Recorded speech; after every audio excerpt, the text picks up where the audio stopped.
සුබ දවසක් ඔයාලා හැමෝටම.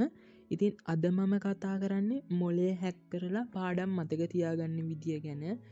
සරල ක්‍රම 4ක් ගැන තමයි කතා කරන්නේ. ඉතින් ඒකේ ඒ ක්‍රම 4 දීර්ඝ ලෙස අපි ඉදිරි වීඩියෝ වලදී සාකච්ඡා කරනවා. ඒ හින්දා channel එක subscribe කරලා තියාගන්න. පළවෙනි එක තමයි අවකාශීය පුනරාවර්තනය කියන්නේ. මේකෙදි කරන්නේ අපි එක දිගට නැවත පාඩම් කරනව වෙනුවට ටික කාලයක් තියලා. ඒ කියන්නේ අද පාඩම් කරා නම් හෙට පාඩම් කරන්නේ නැහැ. තව දවස් 3කින් විතර පාඩම් කරනවා. ඊට පස්සේ සතියකින්. එහෙම පාඩම් කරනවා. ඒ එකම කොටස නැවත ටික කාල පරාසයක් තියලා කතා කරන එකට තමයි මේ අවකාශීය පුනරාවර්තනය කියන්නේ. දෙවෙනි එක තමයි සම්බන්ධ කිරීමේ ක්‍රමය කියන්නේ. ඒ කියන්නේ අපි අලුත් දේවල් ඉගෙන ගන්නකොට ඒවා කලින් දන්න ඒවා එක්ක සම්බන්ධ කරන එක.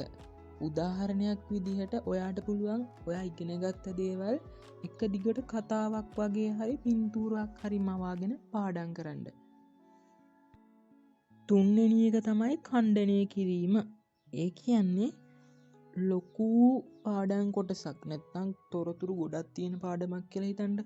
ඒක මතක තියාගන්න ලේසි විදිහට කොටස් වලට කඩාගෙන අපි ඒක මතක තියාගන්නවා.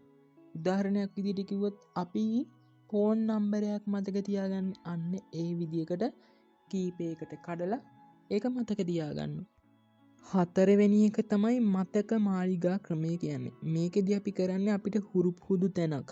ඒ කියන්නේ ගෙදරක් පාරක් හිතින් මවාගෙන පාඩම් කරන දේවල් ඒ තැන්වලට ගෙදර නම් ඒ කාමර වලට ඒ යන තැන්වලට අපි ඒ කරුණු හිතින් එතන ඒ කරුණ තියනවා කියලා හිතනවා. ඉතින් ඒක මතක් කරගෙන මුළු පාඩමක්ම මතක් කරගන්න පුළුවන්.